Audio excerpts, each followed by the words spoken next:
At Direct Service Garage Doors, we are your one-stop shop for all things garage door. From garage door repair and broken spring replacement to new garage doors and openers, we do it all. We're proud to be among the highest-rated local garage door companies in all of Central Arkansas. Our highly trained technicians are available 24 hours a day at no extra cost to you. So if you have an emergency, call us today, 501-244-3667, or visit our website at directserviceoverhead.com. Don't wait days. We'll fix it now.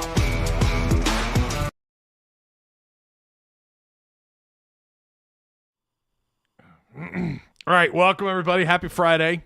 Some of you get a 3-day weekend. I will not be live more than likely on Monday. We'll see. We'll have to play it by ear. Gonna probably hang out with the girls, hang out with the kiddos this weekend. We got a lot of stuff to discuss today. A lot of things happening. Stuff that kind of happened this morning forced me to kind of rewrite what I was doing today, kind of threw together a quick thumbnail for the show. I do appreciate you guys, though, that are here. Make sure you like, share, subscribe for those of you that are new. Let's do this. 3, 2, 1. Yo, what's going on, Arkansas Razorback fans? I made some changes to the show as well. Doing some things different in the comment section. I'm kind of fooling around with some different things here. Tuss Talk Ty turned on to subscribers only mode. I'm trying this out. Someone told me you need to dabble with it, so I'm going to try it out. So you've got to be a subscriber if you want to chat, if you want to comment. Make sure you hit the subscribe. As soon as you hit the subscribe button, you're able to chat.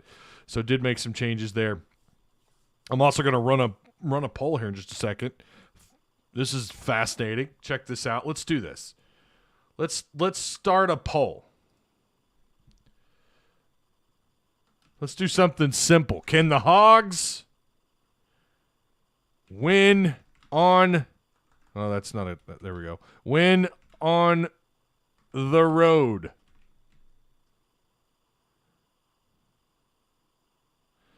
Yeah, that's one of the reasons. That's one of the reasons why I'm doing it, Will. It's one of the reasons why I'm doing it, to filter out the bots. And there are a few bots that come in here. Can the Hogs win on the road? Well, no, that's a stupid poll. What's a good poll idea? I got an idea. Wait a minute. Here's a good idea for a poll. Arkansas has 4 games, 4 SEC matchups before they take on Baylor. What's their record? What's their record for these next 4 getting ready for Baylor? Well, it doesn't let you do that. So, oh, wait, you get to add an option. Here we go. Add an option. Okay. Hogs win how many of next 4? Let's do that, huh? 4, 3, 2, 1. That's all I can do. If less, just tell me. 1 or 0. 1 or none. There we go. We're just messing around with it. Ask your comment. Let's see. It should pop up there for you. Unfortunately, it hides a lot of the chat. Can I move it? Oh my gosh. Oh, there we go. I can click on it. Okay. All right. We're experimenting here a little bit. We're doing some different things. I'm trying out something to try and filter out some of these bots. They're not real bad on this channel, but it is a little. It's gotten a little out of hand, and I've noticed they're getting more and more popular on YouTube. So I want to try and figure out a way to filter out those XXX, the live chat girls or whatever it is that they're doing. Rhett says 2 wins at the most. Oh, all right, okay, 2 at the most. So your next 4 games, and for those of you wondering, you've got at Vandy, at Mizzou, Ole Miss, and LSU at home.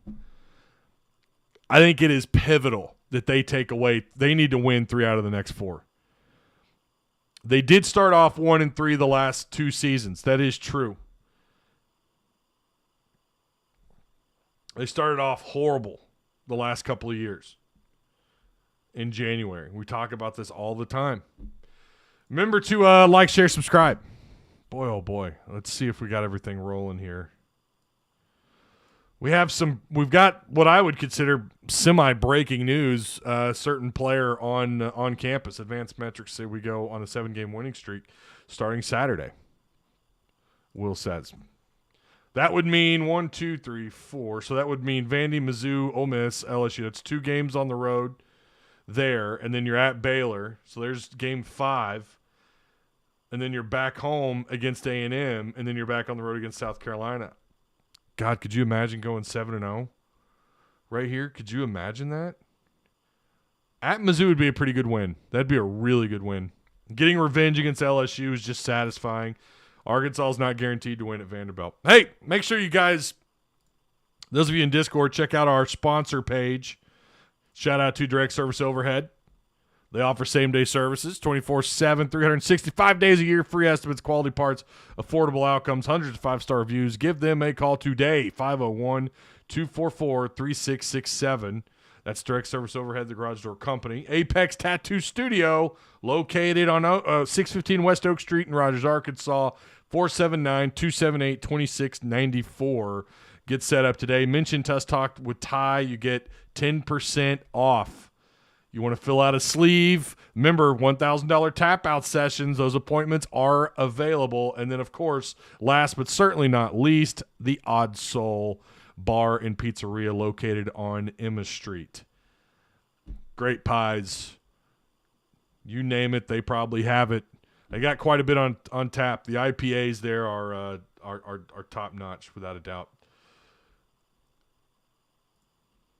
Make sure we have everything going here. Yeah, I remember, like, share, subscribe, all that good stuff. I'm looking at these poll numbers here. Right now, you guys, we have 30% people saying 4, 20% of you are saying 3, 50% of you are saying 2, and then none of you are saying 1 or none. Yeah, you can't do 5, so we had to stick with the 4 options there. So nobody thinks it's just 1. Right now, you guys are saying Arkansas wins either. Right now, it's 2, so it's finishing 50% in these final 4. Whoa, there's a 1 or none. Boy, this is kind of fun. So 2 has taken over 50%. We'll come back to that poll. That's based on a very small margin of votes, but hopefully that'll grow. Oh, where do we start? My gosh. Well, we've already kind of started, but where do we continue on with? Do we start with how about we get into this Deion Sanders situation for just a second? Deion Sanders is getting called out. I don't know if you guys caught this or not. This story broke yesterday. This is from Outkick. I like Outkick.com. Kind of a fan of Outkick. Grayson Weir writes about it. Deion Sanders has made it abundantly clear he's coming.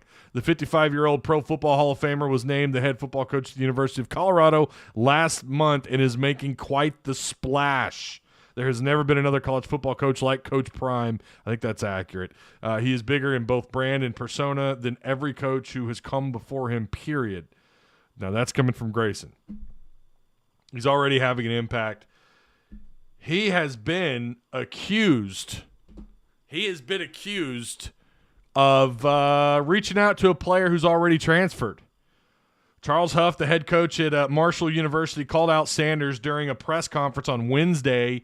He said that the first-year head coach contacted one of his players the day before on Tuesday. The unnamed athlete had previously entered the transfer portal at another school, committed to play for the Thundering Herd, and is already on campus in Huntington, West Virginia for the semester.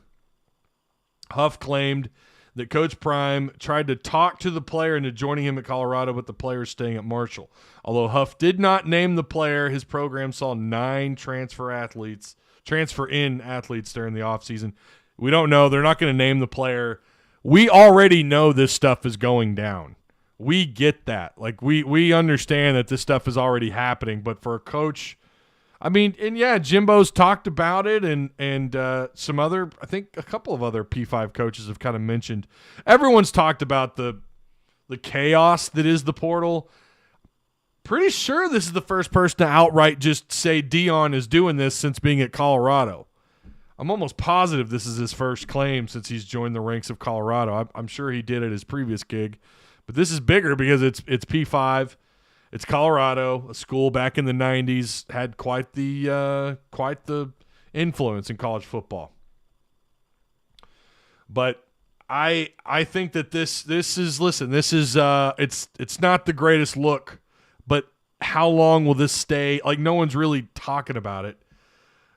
Sanders was after one of them, despite the fact he was already on campus. Huff certainly did not appreciate the move, but it might sound crazier than it is. Coach Prime may not have known. He does give them, there is a benefit of the doubt here. Coach Prime may not have known if the players allegedly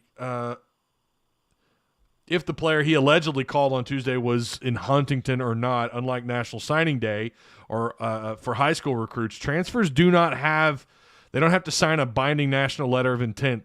They verbally commit. Yeah, we went over that last week with the whole debacle of a certain linebacker coming out of a certain school from Florida. They verbally commit. Nothing is official until they are enrolled. We know that class starts, I think, everywhere next week.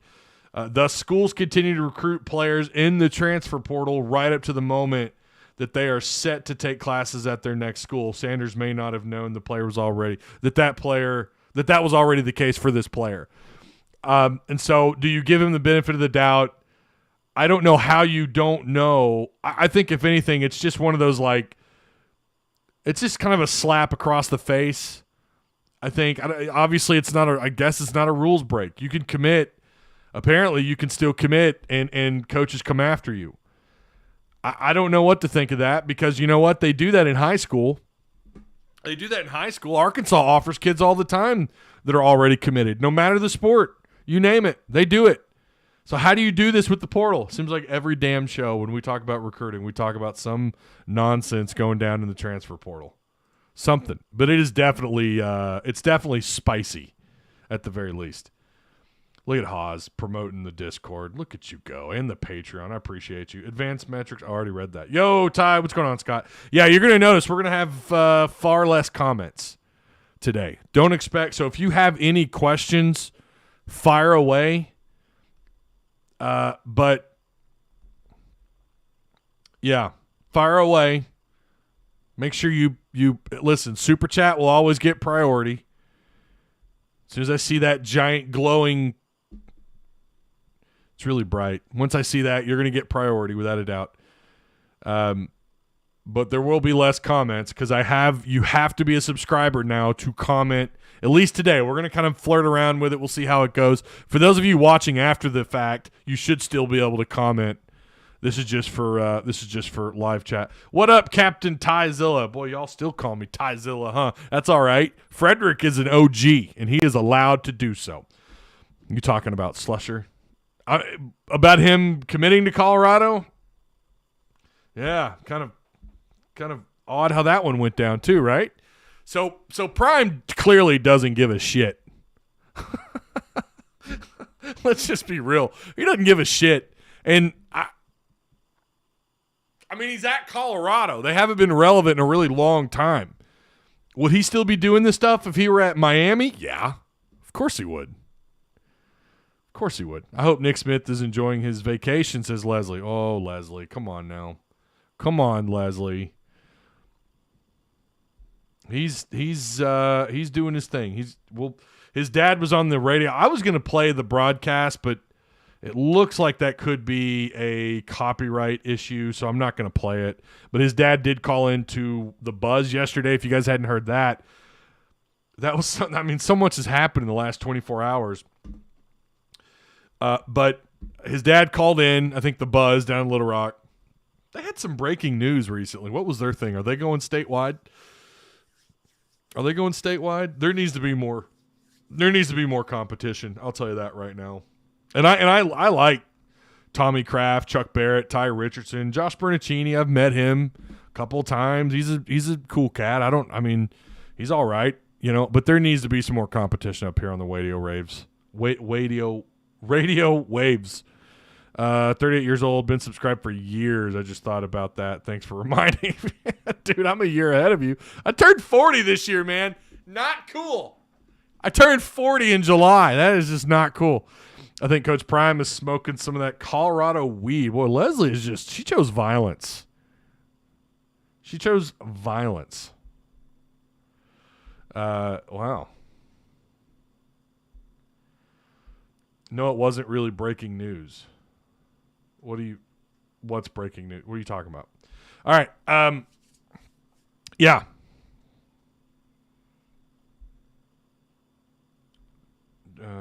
I'm here. What's up, Austin? How you doing, man? I'm reading. You should see the tabs on my screen. It's insane. I've got about 500 things going on at once. Prime will be out in 3 years. You kind of feel like he might be building a house of cards. Kind of similar to what Petrino did here, only with Prime, he's going to have actual talent. Not that BP didn't have talent. Not that Bobby Petrino didn't have talent here, but my God. The Buzz didn't have any real breaking news. It was about them picking up UCA baseball or something. Oh, I don't know. Oh, you're talking about their actual, what they were. Okay. Yeah. I thought you were talking about Nick Smith's dad for a second. I was like, no, that's actually kind of big. Nick Smith's dad did call in and said that his son plans on playing. That's the goal for them to play. I haven't even heard the audio. I wanted to play it, but that could be a copyright issue. Thanks for the update, Will. I wasn't sure. I saw they had some. They need to go statewide. That's what they need to do. What else we got? My goodness. NCAA changes to the transfer portal. I don't know if you guys caught this or not. The NCAA, you've got to have 85 scholarships. You got to cut it down to 85 by, I don't know the exact date. I think it might just be August 1st. I know it's August. You have to have that limit down to 85. The actual portal update here is and this is coming from this is MSN. Yeah, is this MSNBC? What is this? Oh no, it's Microsoft. It's the same. No, I don't know. So they've made some changes. Oh my God, so much about Lisa Marie Presley. Rest in peace. But my God, it's all over my screen. It's clear to anyone, and this is Kevin Harish. It's clear to anyone who watches college football that the transfer portal has become an absolutely massive part of the game in recent years as more players are choosing to change schools than ever before in the sport's history. Well, yeah. And the NCAA has just made some rule changes to help cut down on the number of players entering the transfer portal. While players entering the transfer portal for the first time will be able to do so freely and receive immediate eligibility at their next destination, the NCAA is cracking down on players entering the transfer portal multiple times, listing specific guidelines a player must meet in order to receive immediate eligibility following their second transfer. Under the new rules, a player can receive immediate eligibility at their next destination if they are transferring due to a physical injury, mental health condition. I could see that one being abused. According to CBS Sports, the NCAA will also consider exigent circumstances like sexual assault or abuse. I feel like that should already be in the rule book, right? But the NCAA will not consider academic circumstances or athletic reasons such as playing time. So basically, you get that first one for free, and then multiple stops is going to get a little bit more difficult. So we don't have any word on whether or not this kicks in immediately. Did it say that at the beginning? And I just completely. The NCAA has just made some rule changes to help cut down. When does it start? I'm telling you, man, they're making it up as they go. And while I get that they need to, I still believe they got to shrink these windows. They've got to shrink these transfer portal windows. I don't think the portal should open up until right in the middle of Christmas break or something. I don't know. I don't like that December 5th. That's just ridiculous. That makes it really hard. You think about bowl prep. Although a lot of the times coaches have a pretty good idea going into that window of who's going in the portal. They have a pretty good idea, but then sometimes they don't. Sam's talked about before some of these guys going into the portal that he hadn't even talked with them yet. So, it just kind of is what it is. This is a step in the right direction. It's just I don't think it's not a big enough step, if you want my honest opinion. And yeah, look, the mental illness stuff, and I do think we should take that. Mental health is a big deal. I mean, guys, I'm married to a behavioral therapist, okay? Listen, mental health is a big, big deal. I mean, it should matter, and I'm applauding them for doing that. But I can also see players taking advantage of that rule, right? I mean, how do you – I don't know. There needs to be kind of there needs to be a step-by-step situation when you're talking about mental health. Like, are you seeing a therapist, or whatever? Listen, we've seen the NCAA in the past tell a player – it was that tight end that tried to go back to Illinois a couple years ago. I remember us talking about it. He was trying to go back to Illinois, right? I can't remember the kid's name. One of you guys will bail me out, but he was going back because he had his grandmother had died or was ill or something, and they denied him. So I mean, it's just so bizarre, and they make this stuff up as they go, and it's really unfortunate that the NCAA didn't think to do this stuff sooner.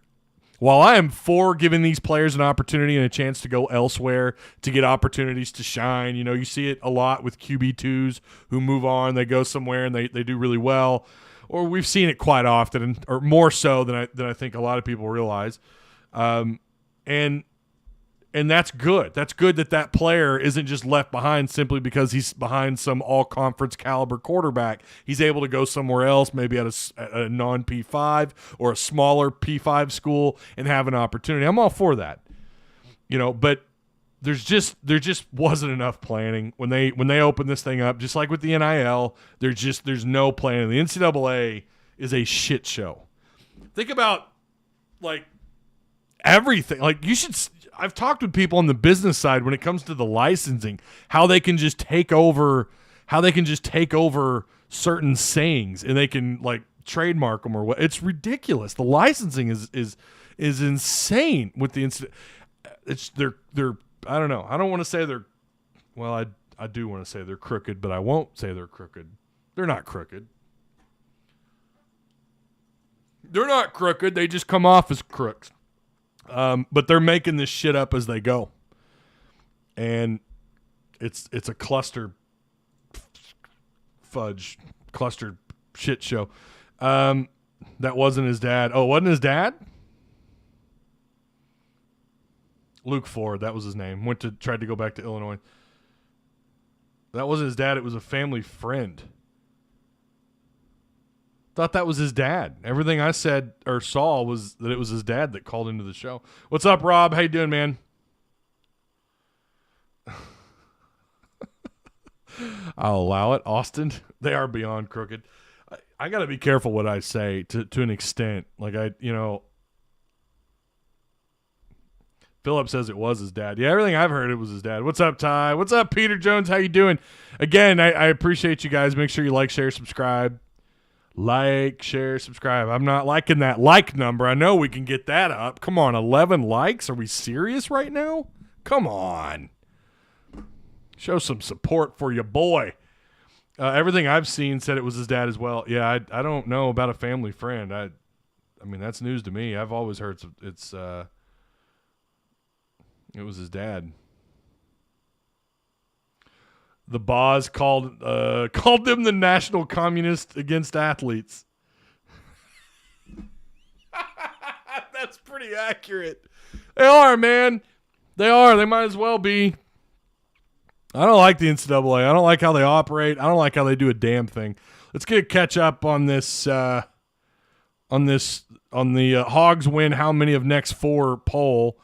We've got some more votes. If you guys want to take that poll, it's up there at the top. 26% of you believe Arkansas wins out going into Baylor.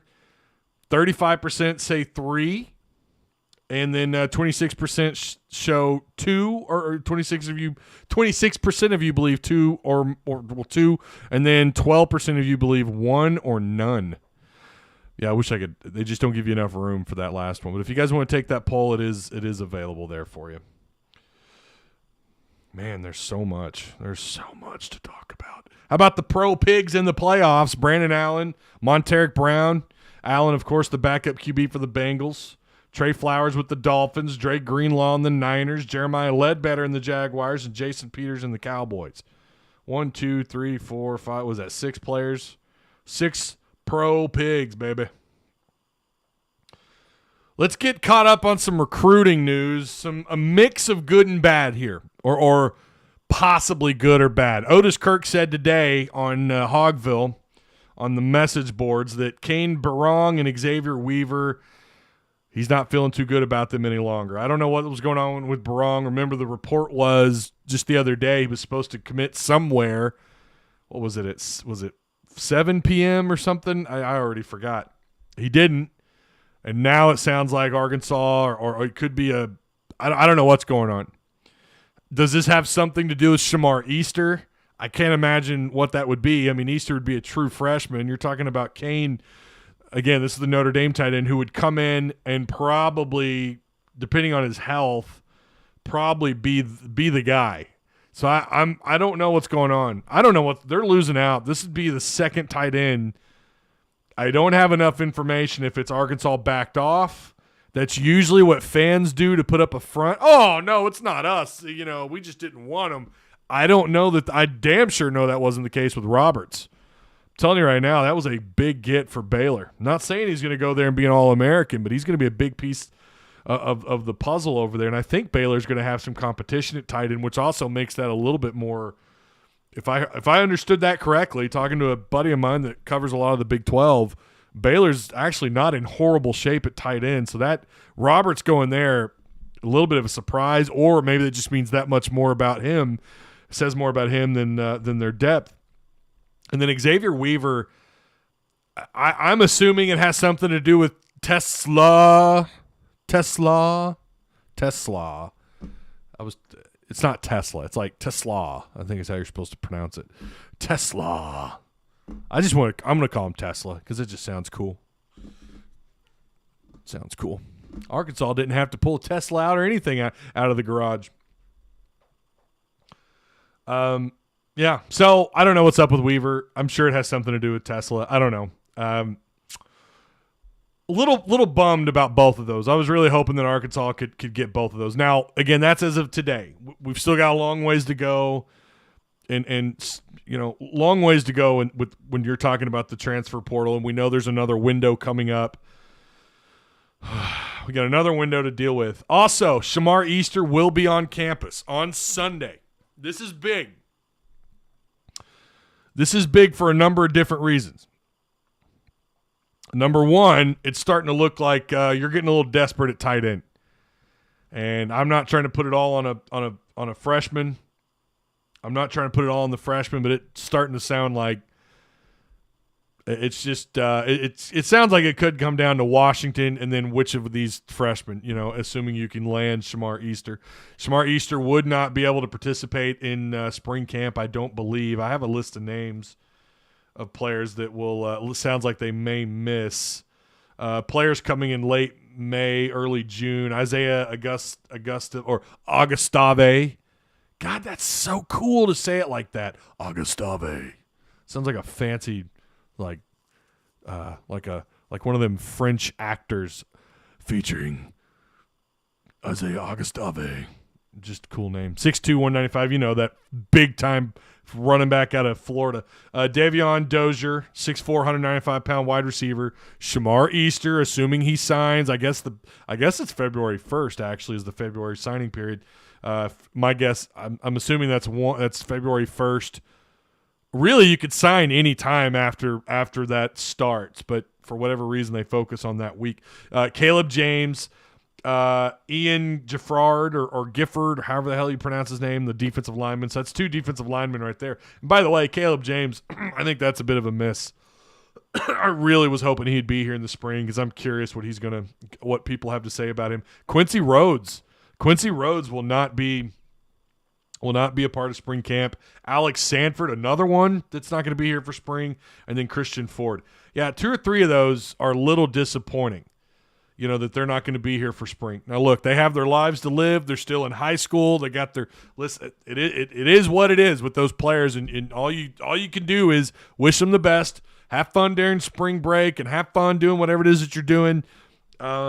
whatever. I'm sure they're going to be working. I mean, these are athletes. These are guys that all of these guys super competitive, no doubt. They're going to be doing. They're going to be fine. They're going to be working. They're going to be working out, doing their thing, keeping their body right. Hopefully, it's just unfortunate they're not going to be a part of things come spring. Right now, that is what it's looking like. Again, I don't know that all these guys are for sure not going to be here for the spring, but as of now, those are the names. And that's coming from, again, Otis Kirk.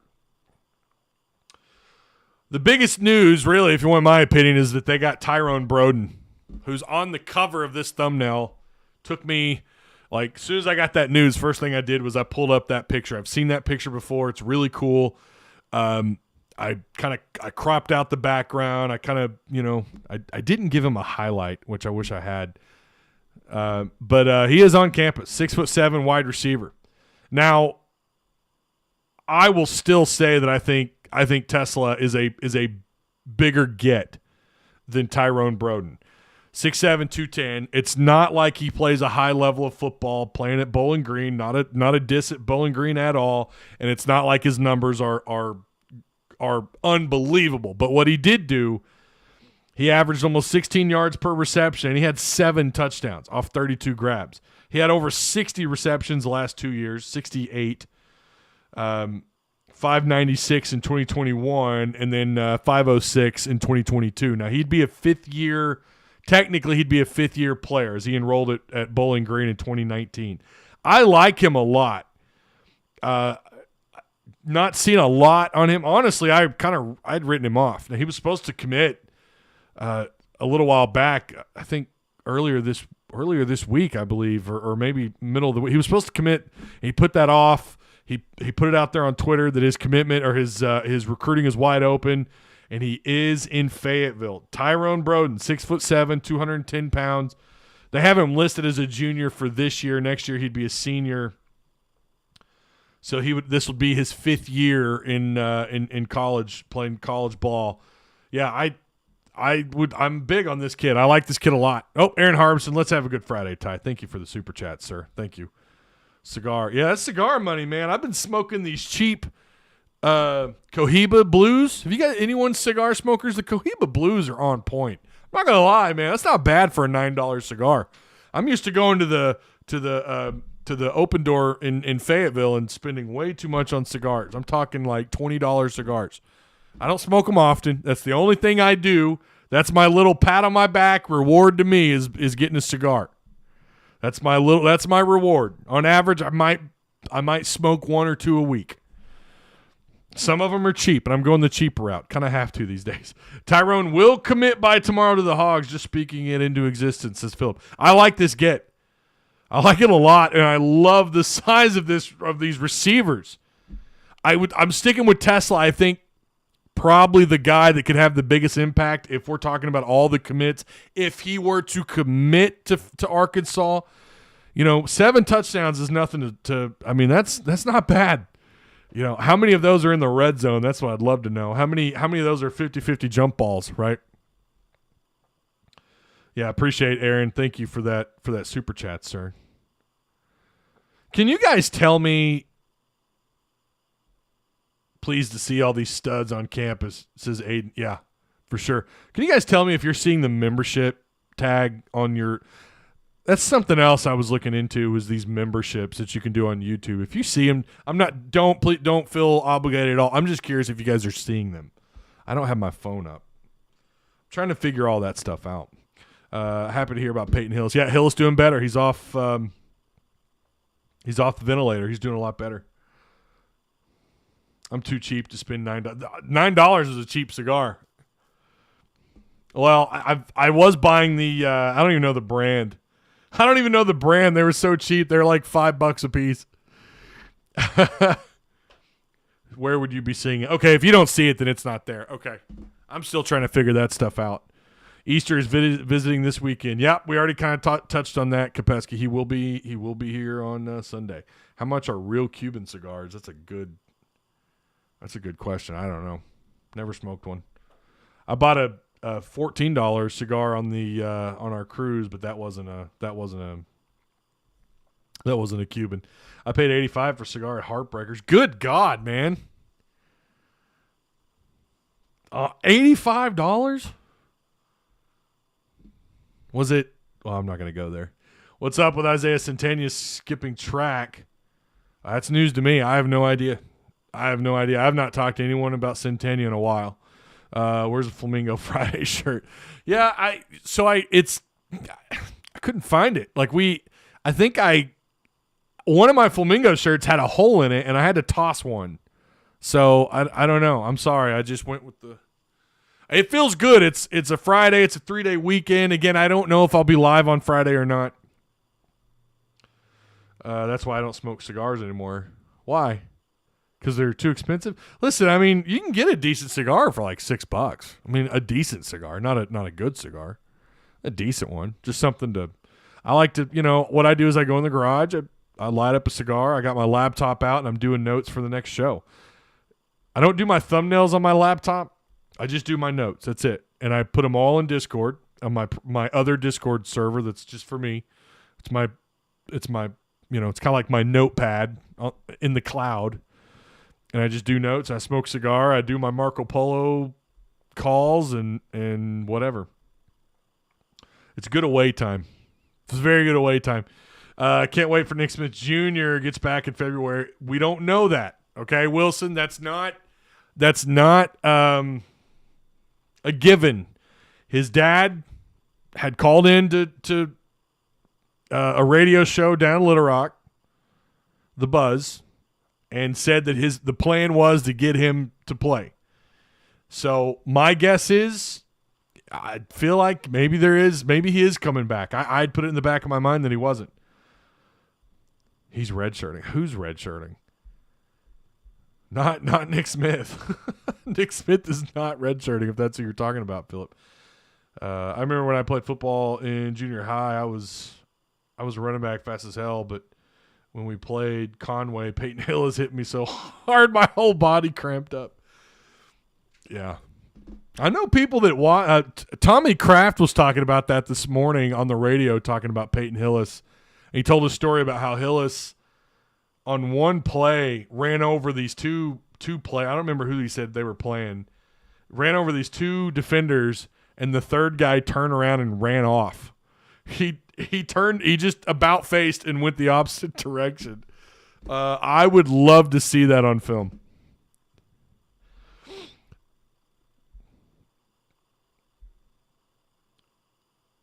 Oh, you're just too cheap. Okay, well, that's understandable. I am too, man. Talk to my wife about that. No, I'm not. Who are we kidding? There's some things I'm cheap on. There's some things I won't buy, no matter the cost, because I'm a cheap. But when it comes to, work, when it comes to this stuff, I'm going to buy it. If it's something I think that can help me, I'm going to probably get my hands on it. Ty, you going to stream until 3 to entertain until I get off work? I don't know about that, man. I got stuff I got to get done. We've got company coming over this evening. One of our kids' friends going to stay the night. Like, I got to get some stuff ready around the house. Got to figure out what we're doing for dessert. Arkansas playing Vanderbilt. Don't forget, again, poll up top. If you guys haven't taken it yet, three or more, or 3 wins right now is in the lead at 36% of the voting. I like the poll thing. I like doing the poll. This is a pretty good idea. I like this. 30% of you believe Arkansas is winning out up until Baylor. Oh, boy. See, I mentioned the poll, and then it starts to jump around a little bit. So 32% of you now, and 34% of you believe 3. 32% of you are at 4. Did I color my hair black? No. Sometimes the lighting, the way I move these lights around, my hair is really dark. Like, my mom had jet black hair. My oldest kid has my hair. When she doesn't dye it, she's got almost jet black. It's almost jet black. In certain lights, it looks brown. Like, you can see that it's brown. But it's really dark. Who would have thought Ty likes working the pole?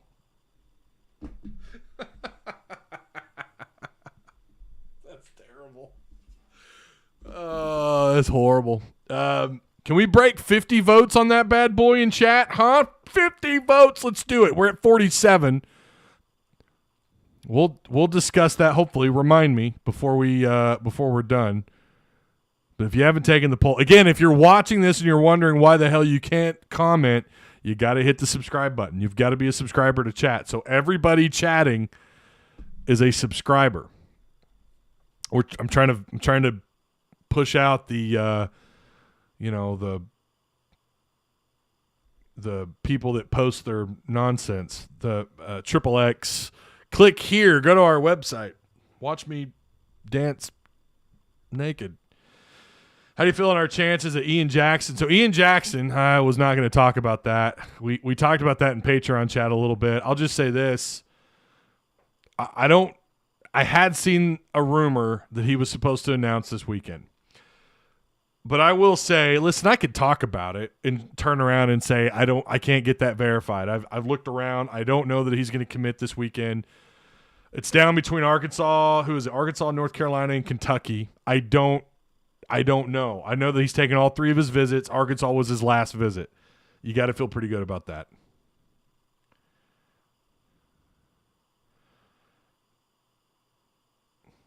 He needs XP. Oh, man.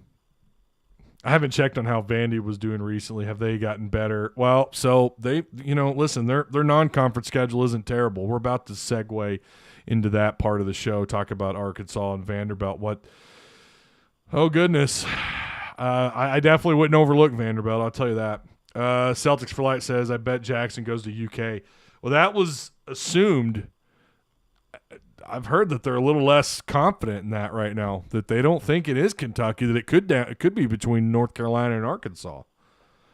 Right now, I'd give Arkansas about a 50% shot. That's where I'm at with it. If it is true that it's down to Arkansas and North Carolina, there you go, 50%. If that's true, if it is truly between Arkansas and North Carolina, again, I don't know that, and I also cannot verify that he's announcing this weekend. I had seen that rumor. I don't know. If Jackson doesn't go to UK, that's a massive shot at UK's class. Yeah. Kentucky basketball is looking mad sus. They're looking sus. Yeah. And I don't know that I see Texas going after Cal. People keep assuming that's what's going to happen. Why would they want Cal? If they're not paying him out, if they're not having to pay his buyout, why would they roll the dice on someone like Cal who can't get it done at Kentucky in a conference that, by the way, is not Big 12? Yeah, SEC dominates all conferences in football and baseball. Basketball, they're in the mix, one of the top 3 conferences, but they're not the top conference. You can argue that they've gotten better. The quality of coaches are better in the conference. The quality of coaches have gotten better over the years. The quality of talent going to schools outside of Kentucky, right, has gotten better. Like Tennessee's recruited really well. Arkansas with Musselman has recruited really well. Obviously, Florida's always done pretty well. And then you've got Barnes and Tennessee. A&M's improved under Buzz, at least recruiting-wise. The quality of talent is better in the SEC than it's been in a while. I'll say that. But Kentucky's supposed to be cream of the crop. That's the way their fans feel. Hell, that's the way the SEC feels. Let's be real. It feels weird that Kentucky right now, I don't think that they deserve recognition as a top 5 team in the SEC. So he can't win there. Even back when the SEC was still sus, he struggled, right? He had a couple. I mean, obviously, the guy has had a level of success, has won at a very high level. He's got a really high buyout with Kentucky. Why would Texas risk that? If he can't win in the SEC, what makes anyone think he can do it in the Big 12, even with the resources of Texas, who, by the way, also rumored that their basketball program, they've got just as many hands guiding the wheel. Too many cooks in the kitchen. You hear that all the time about Texas football. I've heard it's the same thing with basketball. I've heard that it's no different. All their sports, they're rich boosters and alumni and all that stuff. Like they have a pretty big influence over that program. You could say this. Arkansas's not perfect with that, right? Some people feel like Little Rock gets a little too involved when we talk about the board of trustees, but that's probably every school, but I've heard Texas is one of the worst in the country in terms of outside folks getting involved. And yet they've still hired some, on paper, big-time coaches. Maybe guys that haven't worked out when you look at when you look at football and you look at basketball. But I think if I'm Texas, if I'm a fan, I wouldn't want Coach Cal. If he can't do it in the SEC at Kentucky, why do I think he could do it in the Big 12? He recruits at a high level. He produces NBA talent. But, Texas should be doing that also, even though they don't have that great of basketball history. Arkansas's history is better than Texas. Texas is just Auburn but orange. And they have at least just one mascot, not 15. Oh, wait, no, that's Ole Miss. The best Cuban cigar is Cohiba Robusto at $85 a cigar. I've never had one. Never had one, Stephen McFall, sir. I bet Buzz Williams would be interested in coaching the Longhorns. It wouldn't shock me if they stay in the state of Texas for sure. I could see Cal going to Louisville for some reason. Anthony Brown committed to Purdue. Anthony Brown, so that's also been another situation. Anthony Brown went to the portal, so he went to Purdue. Did he commit? Because see, I'd heard a rumor that Purdue was involved. I saw something this morning. A friend of mine had texted me and said that Purdue might be in the mix. So did he actually commit to Purdue? If so, that's interesting. Philip with all caps. I don't typically read all caps. I'm sorry, Philip. I'm not going to read all caps. That's just.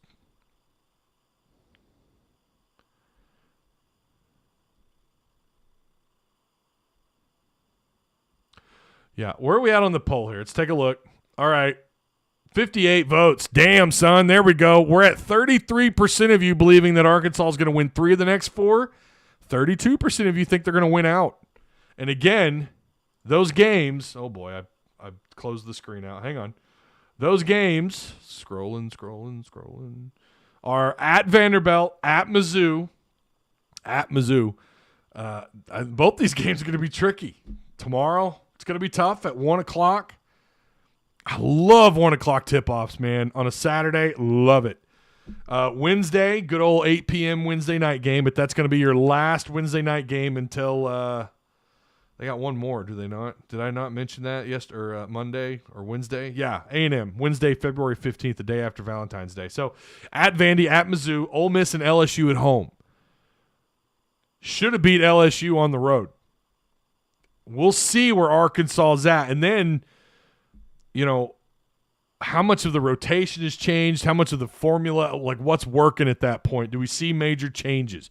Does Graham start getting more minutes despite his lack of defense? Same with Pinion. Do we see more Pinion? I would argue probably not. He only got a minute against Bama in a game you lost 84-69. You got your ass beat, but it didn't happen until the final 4.5 minutes. Arkansas was toe-to-toe with Bama. And then all of a sudden, they just opened up. What was it, 3 straight threes? I mean, insane. That game, at the drop of a hat. We saw Arkansas struggle against Mizzou at home. Had a huge margin to overcome, 17 points. Mizzou scored there in a hurry. Arkansas's defense, I don't know what to make of it this year. I certainly don't think it's a bad defense, but we've seen them give up these. We talked about spurt ability last year. You remember that? I feel like they're allowing other teams that exact thing, the spurt ability. Giving up, seems like, 8 points in under a minute? I mean, giving up a lot of points really quick. We're seeing that this year. And it's not like – I think it just depends on the matchup on the floor. It depends on what personnel's on the floor. And if you've got Graham, Pinion – those guys that just aren't great perimeter defenders. I've noticed some of they're getting off the screens out in the perimeter a little sluggish. I don't know. I'm not blown away by their defense. Now Devo, that's a different story. Walsh can be a hell of a defender. Anthony Black can be tough with that long frame. He's going to be a matchup issue for especially positions 1 through 3. And hell, he can give you fits at the forward spot. He can be a problem. Just get those long arms up. He's got a little bounce to him, right? can be a little aggressive, but not really, not most of the time. Walsh is the guy who's aggressive all the time on the ball, especially on the ball defense. It's good, but it's just not. It's not. He gets a little handsy and he gets called for fouls. He doesn't get a lot of the. Doesn't get a lot of love from these officials. Doesn't get the benefit of the doubt. They just call him as soon as they think there's any kind of contact. Whistle blown. At Vandy, at Mizzou, Ole Miss, LSU at home. That's your next 4. Doing good on the votes. I'm proud of you guys. Look at that. I said, let's break 50. We're at 62.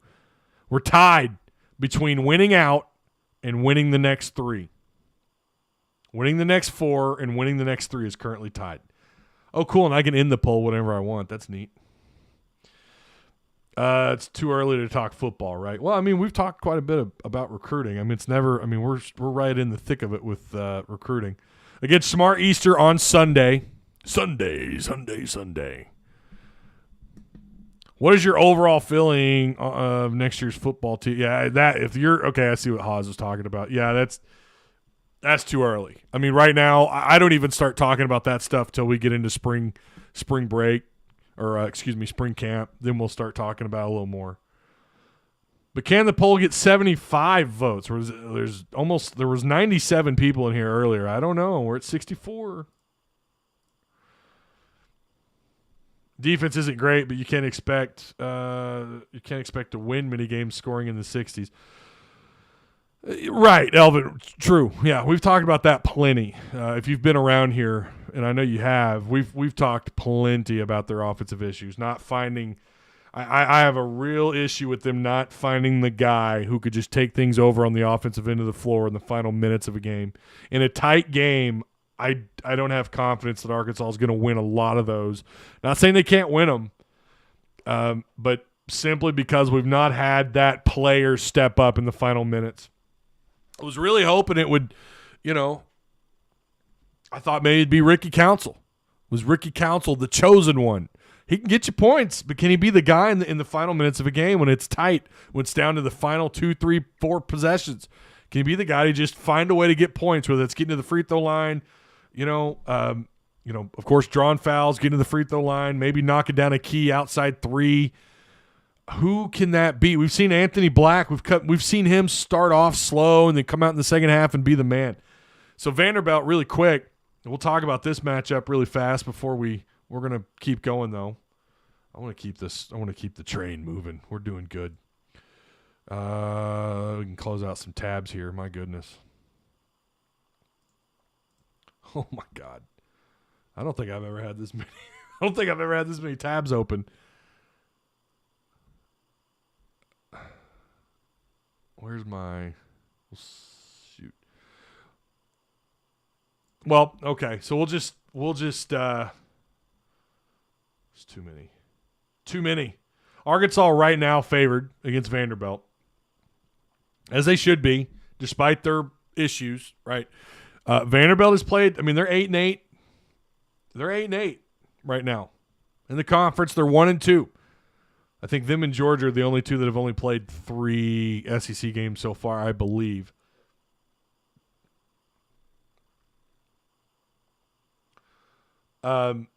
Vanderbilt doesn't do anything great, right? Rebounds per game, they're about 37 rebounds, 38 rebounds. It's 94th in the country. They're averaging about 71 points. They're not a high-octane offense. They can knock down the 3-ball. They're not bad outside. They're not bad at all. They're third right now in third three-point attempts. They're at 400. Alabama's at 444. Mizzou's at 426. You're 1-1 between those two teams, and now you've got Vanderbilt, who again is third in shots taken and 3 points taken so far on the year. On percentage, that's where they drop. Right, that's where they drop. They're at 32% as a 3-point shooting team at 400 attempts. That's not terrible. They're right at about 33%. Arkansas would damn near kill to be at 33%. Arkansas's at 28.4. They're dead last in 3-point offense, 3-point percentage, 3-point attempts. They're 14th. And again, when you look at points per game, we talk about how bad their offense is, but in the SEC, they are 4th. Mizzou's number 1, Bama's 2, Kentucky's 3, Arkansas 4. Now, you do have to take into account who Arkansas's played versus who these 3 have played in both conference and non-con opponents. But Arkansas is averaging about 76 points a game. Now, 76 points per game. They had a lift earlier in the year in points per game. You know, they had a lift when certain players were healthy. I do think that number is going to slowly dip unless they can get something figured out. Would not shock me by February. We're talking about Arkansas scraping to just be a top 8 offensive team in terms of points per game. Wouldn't shock me. That number is going to drop unless they can figure out the perimeter on the offensive end of the floor. This could be an interesting matchup because, again, we just sat here and talked about Vanderbilt taking a lot of shots and Arkansas outside perimeter 3-point shots, and Arkansas kind of struggling a little bit defensively out in the perimeter. This could be a very interesting matchup. Vanderbilt's riding a 2-game losing streak. They've done pretty well at home, but they lost to – listen to what they did. They beat South Carolina at home 84-79 to open up SEC play. Okay, South Carolina is not great, although they beat you-know-who. But then they went on the road against an offensive juggernaut in Missouri and lost that game by 3 points. Missouri's not half bad at home most of the time. 85-82, they dropped that game. Then they went on the road to Knoxville or to Tennessee, and they lost that game 77-68. 77-68 in Knoxville. That's not half bad. Vanderbilt is a scrappy team. They have a 7-footer. They've got a couple of sizable individuals. Liam Robbins, their 7 foot tall forward. He's a 4/5, averaging almost 19 points per game in conference play, right at about 7 rebounds. Liam Robbins is going to be an issue. Wright is going to be an issue. Vanderbilt's got some pieces here. And I think this is going to be a better game than people think. Arkansas hasn't exactly been flawless playing on the road at Vandy. But you cannot start off the year at 1-4.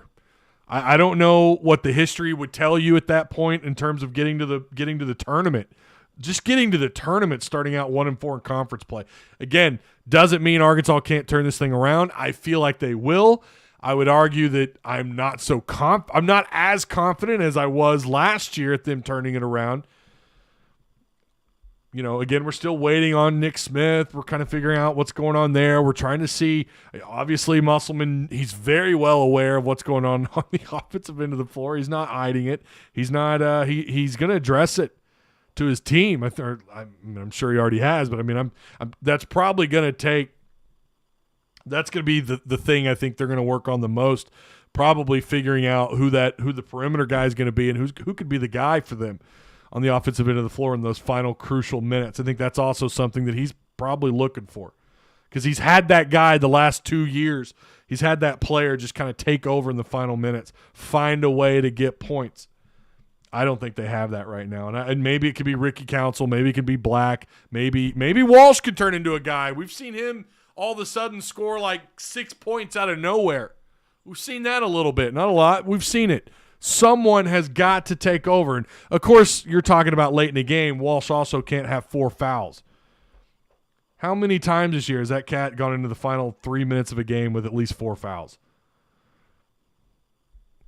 Have to find someone. And I'm sure that is priority number 1, trying to figure this thing out. Free throw shooting is abysmal. We know that. It's not good for Arkansas. Where are they in the SEC, actually? That was something I forgot to pull up here. Arkansas is at 8th right now in shooting at the line. They're 70%, which I found that hard to believe when I saw – because I had pulled this up and I forgot to copy and paste it over. But 70%. They're third in the conference. They're third in the SEC at getting to the free throw line. At attempts. 422 for A&M, 417 for Bama. And Arkansas pretty far behind there at 367 with Auburn at 355. So those are your top 4 teams that get into the free throw line. Free throws made, Arkansas still in there, which doesn't make a lot of sense. But they are at 70%. but that number has to jump. It has to. You've got to climb at least 3-4%. Have to be better outside the perimeter shooting the ball. There's a lot of different things here that we could talk about with this basketball team that have to figure something out, because in the previous years, like last year, we had a pretty good feeling that Jalen Williams was going to be the man. He's going to be the guy that could come through in a clutch moment. He could draw that charge. He could make that putback underneath right around the iron. He was the guy, right? JD Note, Amude. Like, you could go down the list. Not 2 years ago, you had Nick Smith, who really came through clutch in these games underneath. Dominant underneath guy. Dominant paint guy. It just feels like they just don't have the pieces, yet somehow you feel like they have more talent. It's a bizarre situation with the basketball team. I don't know what the answer is. We could sit here and flap our jaws about free throw shooting and about, 3-point. Obviously, the 3-point offense is one of the worst in the country. It's dead last in the SEC. And that wouldn't have shocked me, by the way. That would not have shocked me if you'd said coming into the year, listen, Arkansas is going to be dead last. Oh, okay. Yeah, they were bad last year, and at times, year before last, I think they were just as bad compared to last year. This year, it's worse for sure. But it wouldn't have shocked me.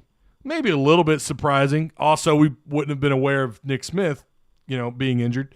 But, I think, too, losing Brazil, who was a guy who could come off the bench, knock down a couple threes. It's nice to have a big that could do that. Now you don't. You don't have that guy that you can rely on coming off the bench right now, unless it's Pinion to knock down to get you that spark on offense. Graham could do it. Graham has shown, not at 3-point range, but underneath the rim, Graham has shown that he can come in and kind of turn the tide a little bit. Defensively, Kamani has done a real good job getting you some key rebounds, playing aggressive down in the paint, but you don't have that outside spark. They don't have it. We thought it was Pinion for about a game. That's as far as that went. And then he got a minute versus Alabama. That's still mind-boggling. A minute against Bama? Ford Can says Montario Knight. I'm kind of curious if we don't see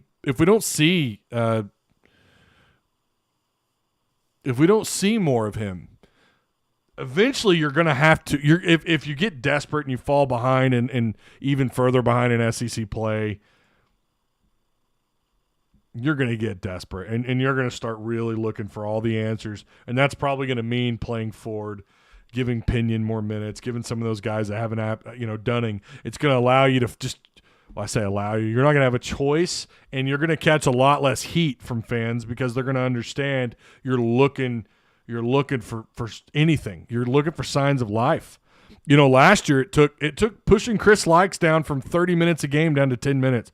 You guys remember that? Like going into mid-January, it felt like Chris Likes they just wouldn't bench him. And then all of a sudden he's coming off the bench and he's getting 10 minutes a game. He was getting to the free throw line late in the game and he was finding a way to get points, along with all the other assets and the other tools that you had to work with. And it's not that they don't this year. They do, and you feel like they have as much or more talent. I mean, my God, you have a first-round draft pick in Anthony Black, right? Ricky Council has shown, I mean, he's what is he, top 3 scorer in the SEC? At least he was. I think he still is. Walsh, you can't overlook what Walsh was coming out of high school. I mean, you're looking at 2 McDonald's All-Americans on the floor. Arkansas doesn't have that a lot of the times. When you go back over the years, how often do they have 1 McDonald's All-American? Then you look at 2, and then you had 3. Now you're down to 2. And right now, only one of them really looks the part. Walsh is still trying to find his game, I guess. I don't know what the hell the answer is outside of just shooting better outside, hitting your free throws. And again, they're going to go on the road. We talked about how bad they are on the road at shooting at the charity stripe, shooting at the free throw line. How bad Arkansas has been on the road at not. What is their percentage? That's the number I'd like to see. What's their percentage of shooting free throws on the road? Any game.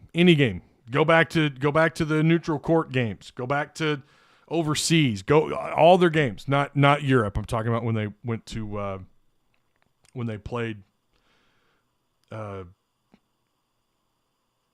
Oh my God, Louisville and San Diego, and of course Creighton, who you'd end up losing to. Or no, I'm sorry, it was Louisville, Creighton, and San Diego State. Yeah, that's right, in Maui, in the Maui tournament.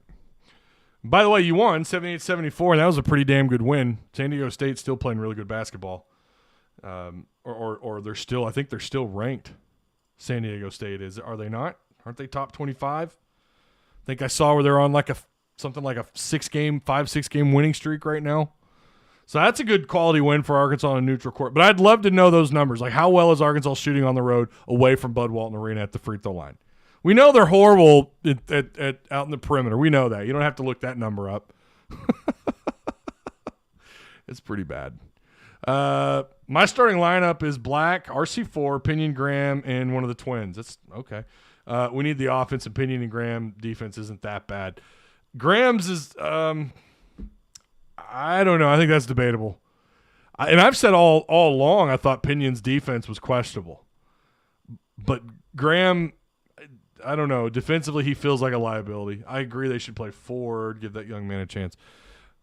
Yeah, they're going to get desperate. If things get really bad, they're going to have to start looking for answers. I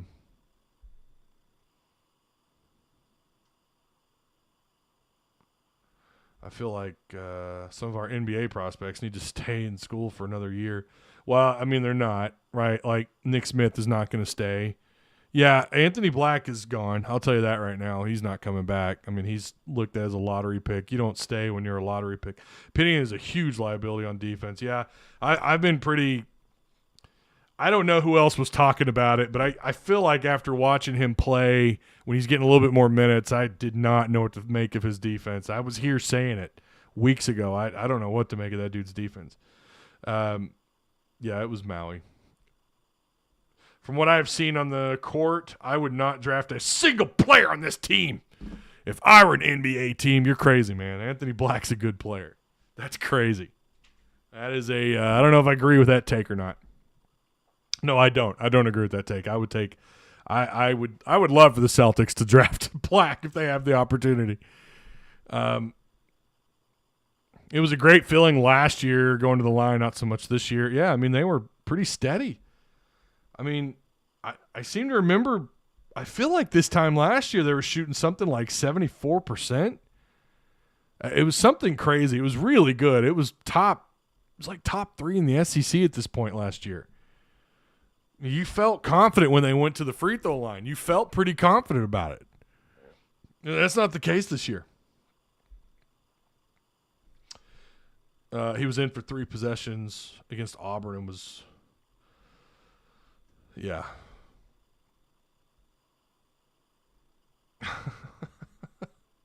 I can't let the F-bombs go, Celtics, but Celtics for life. But, yeah, I agree.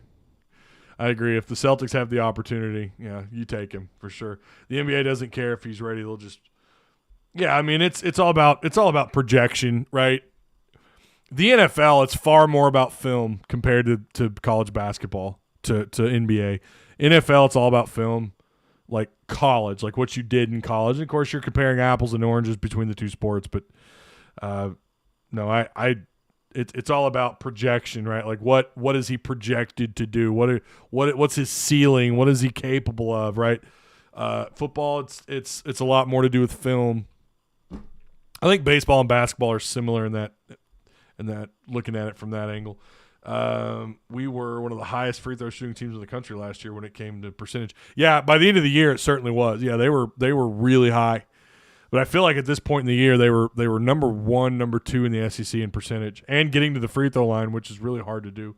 Walsh will get drafted for just his physical tools and his 5-star status. I've not looked at any boards lately. I've not looked to see if he's dropping or not. I'll be honest. I saw CBS last week. They had both Nick Smith and Anthony Black top 10. I don't recall seeing Walsh. I could be wrong. I don't recall seeing Walsh on there. Now, to be fair, it was me right before I was going live. It was me like looking for more content to talk about. And at the time, I was like, I don't know if I'm going to talk about the draft or not. So I didn't really take the article too serious. It's still for me, like, it's not too early. This is the right time to talk about it. It just wasn't like, we all know that these two guys are projected as first round as lottery picks. Ty hit the hit on the head. It's about projection and potential. Yeah.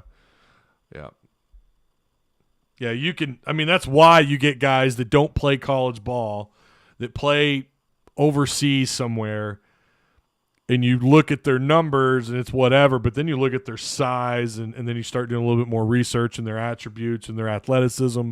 You watch a little bit of film, and then it's up to the NBA front office and their scouts to figure out what his potential is, and then they just they run with that, right? Film could mean, like, watching college film could mean two shits.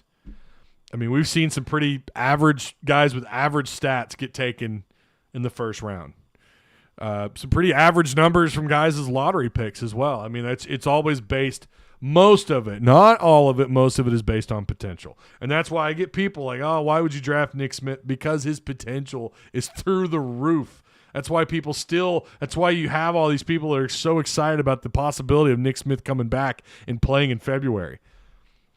Now, I mean, you're going to be excited anyways just because of what he can do for you offensively, but he is someone with such a high level of athleticism and talent. I mean, he's a very special talent. In fact, I think CBS had him in front of Miller. I'm pretty sure CBS last week had him like top four pick, just in front of Miller. I mean, and he's not played much. That's just the way it works. Look at Sharp, didn't play a second in college basketball. Yeah, got taken as a lottery pick. Yeah, that's not unheard of. Yeah. Did we cover everything? Man, this is a good one. A lot going on. We were kind of all over the place. We talked about Kane Barong and Xavier Weaver, Otis Kirk right now, and he posted this on Hogville. Doesn't feel very good about them coming to Arkansas. We talked about the 6'7" wide receiver Tyrone Broden from Bowling Green on campus. I don't know for how long. I'm assuming it's going to be an overnight thing, and then he's maybe here tomorrow. It's too bad. It's too bad he missed the even though Arkansas lost. It's too bad he lost that experience of being inside Bud Walton when it's packed. But that would have been a Wednesday night game. But still, you had players there. You had people watching. We talked about Deion. We talked about the changes to the portal. My God. We talked about the Pro Pigs in the playoffs. We talked a little bit about the Hogs and the Commodores. I didn't do that as a poll. I should have, but I was more curious about what you guys thought the next four. I'm going to take – this is honestly a tough one. I think the scenarios are Arkansas wins easily, double digits, 10, 12, 14. Arkansas wins by a little, or Vanderbilt wins. Well, I think they're all four on the table. I think Vanderbilt could beat you by a small margin, or they could surprise you. I mean, Arkansas has not had great success inside that building. I've had some really good teams walk in there and lose. It's a Saturday 1 p.m. game. I don't know what that atmosphere and that environment's like. They're a 500 team overall. They're 1-2 in conference play. I would say if Vanderbilt was really bad, if they're a sub 500 team, that crowd maybe not as wild, but they're a 500 team. They probably feel like they, you know how fans do. We all do it. Arkansas fans are just as guilty of it as anybody, but we all have it in our heads. Wait, we're 500 at this point in the year? Hey, we have a shot at the tournament.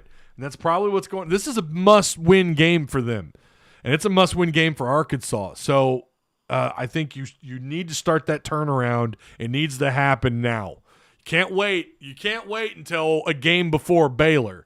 You can't wait till after Baylor. You need to start getting this thing turned around now. You do not want to start off 1-4. Again, I wonder what that number looks like for a non-Big 12, non-ACC school to start off, any conference for that matter, but to start off in the SEC 1-4, what the possibilities are of you got to think about how many teams actually get taken, right? How many teams, how good is the SEC really? How many teams get taken into the tournament? And starting off 1-3 is already a tough hill to climb. They've done it twice, but they're going to have to get this thing. They cannot start 1-4. They need to win this game. And yeah, we're going to say that a lot. We wouldn't be as, I don't want to say panicked, but concerned had they closed out, had they found a way to beat LSU in the final minutes, and had they found a way to take care of business against Auburn. Alabama, I don't know. Like you lost, and those final minutes told you a lot. I do think with a healthy Nick Smith and AB, I do think with those two guys, TB, sorry, not AB, TB, with those two healthy, yeah, I think Arkansas has a much better shot at winning that game, especially considering it was toe-to-toe until the final 4.5 or so minutes. I do think that Nick Smith, I mean, he completely alters your game plan as an opposing team. Brazil does the same thing. That's how huge they are. They're two gigantic pieces on the chessboard, king and queen, if you will. Not having them is, and Eric Musselman said it himself. He built the offensive rhythm around. He was building a team around those two players. That's why he went after him in the portal. That's why that's why he's here. Brazil is here, and we saw it in Europe how much playing time he got. Fans didn't realize what was really going on. And then you come into the regular season, and we see exactly what he wanted to do with Brazil. And then we saw a little bit of that when Nick Smith came back. You don't have those pieces anymore, so they're scrambling right now to figure this thing out. I do think if they lose here, you're going to see them get a little bit – they're not going to go in full desperation mode. They're not going to go full panic, but I think you do see more guys like Ford and Pinion and maybe some other pieces. But this is a must-win game. You just cannot start off 1-4. You're going to really start to drop. Vandy is a quad 4 game. This is not I don't think they're quad 3. I'm pretty sure it's quad 4. You're still top 20 in their net rankings, but you're going to start to fall. They've got to win some games here. I think at the very least they need to finish 500. My vote would probably be 500. I think they win 2 out of the next 4. I think they win at Vanderbilt. I'm going with them winning probably somewhere between 8 and 10. I didn't rub it in anybody's faces, but I did say Bama would win that damn game double digits, and they did, but it didn't go the way I thought it would. Arkansas went toe-to-toe with those guys, and that is saying something, and I don't think we should overlook that at all. Defensively, this team they could frustrate the hell out of you. They still play pretty good defense. They still guard the rim pretty well. They still play pretty well in the paint on the defensive end of the floor. But there's some other stuff they're going to have to get figured out. You're seeing some guys make some bullshit shots around the rim, too. We have seen them break down around the rim. We have seen them break down outside in the perimeter. Going to need to play pretty good perimeter defense to get past Vandy, and not to mention that 7-footer they have that'll come off the bench. They win, and it's partly because they know they have to. But if you lose, we might be having an entirely different conversation that following. Like I said, I don't know if I'm going live Monday. Of course, I'll do the post-game show tomorrow. Don't know if I'm not planning on being live on Monday. I'm going to hang out with the kiddos, but we'll go live probably Wednesday, and we'll discuss. They've got a Tuesday game next week, so we'll be live. Yeah, we'll be live Tuesday at some point, right? They do have, Mizzou Wednesday. Duh, January 18th. I don't know why I thought they were playing LSU, which will be your next Tuesday game. That'll be your first SEC Tuesday matchup in Bud Walton Arena at 6 p.m. That's a good tip-off time on a Tuesday night. 6 p.m., 6 to 6:30. That's fine. Anything beyond that is ridiculous on a weeknight, okay? Okay. All right, let's look at the poll really quick. I'm about to close it out. I'm going to give you a chance here. We're at 75 votes. That's good. That's 75 votes. My vote is 2 out of 4. I'm going to give you 3, 2. And again, Hogs win how many of the next 4? You know what? I think we got all the votes we're going to get. 3, 2, 1, 0. In poll. Can I look at the poll? Where'd it go? Are you serious? I can't look at the vote? Oh, man. Well, okay. I think most of you picked. Oh, there it is. There it is. Okay, it showed up on my screen. Hogs win how many of the next 4? There you go. There's the numbers. one or none. You guys have 10%, 20% of you believe 2, so I'm in that 20% category. 29% of you believe 4, 40% of you believe 3. I think they probably find a way to lose against Missouri. I don't know, man. I think I might actually vote 3 out of the 4. Can I change my vote? I didn't officially vote. I'm going to change my vote. I think they win 3 out of the 4. I think they beat Vandy. I think they lose to Missouri on the road. Right now, I'm not feeling too good about that game simply because Mizzou, probably the best, at least at the very least, they're probably one of the top 4 offenses. Realistically, when the dust settles at the end of the year, they'll probably still be hanging around the top 4. They're a very good offensive basketball team. Arkansas, again, kind of bullied them around, found a way to come back and win that game. But I think Arkansas probably drops that one. They're looking for revenge. It's an 8 p.m. tip-off next Wednesday. But then I think you take care of business against Ole Miss and LSU. I wouldn't panic if you did go 2 out of the next 4. At least you got 500, right? At least you've won 2 out of your 4 there. And then you're getting ready to go on the road to take on Baylor 4 days after LSU. You're going on the road. That's going to be an interesting game. We'll reassess getting ready for that game, try to figure out what you guys think, what are in your heads getting into that game, how you feel Arkansas will do, and we'll cross that bridge when we come to it. All right. There you go. There's your votes. I do appreciate you guys. This one went on for almost an hour and a half. Good show. What's up, Scott? How you doing, man? All right. Yeah, the new changes for anyone who came in here later and you were kind of curious what the hell's going on with why can't I chat? Well, it's because you're not a subscriber. Again, I'm doing that to filter out the bots. I'm doing that to keep the bots out of here. But for those of you who were here, you were able to chat. I appreciate you. Pretty active chat, all things considered. I do appreciate that. Patreon supporters, you guys, I don't care if you're giving the $4 or if you're doing $4 plus. I do appreciate you guys. Oh, I'm getting tagged with – I love getting tagged with – listen, you guys can tag me all day long about cigars. Robustos. Oh, thank you, Will, for that. What can we order?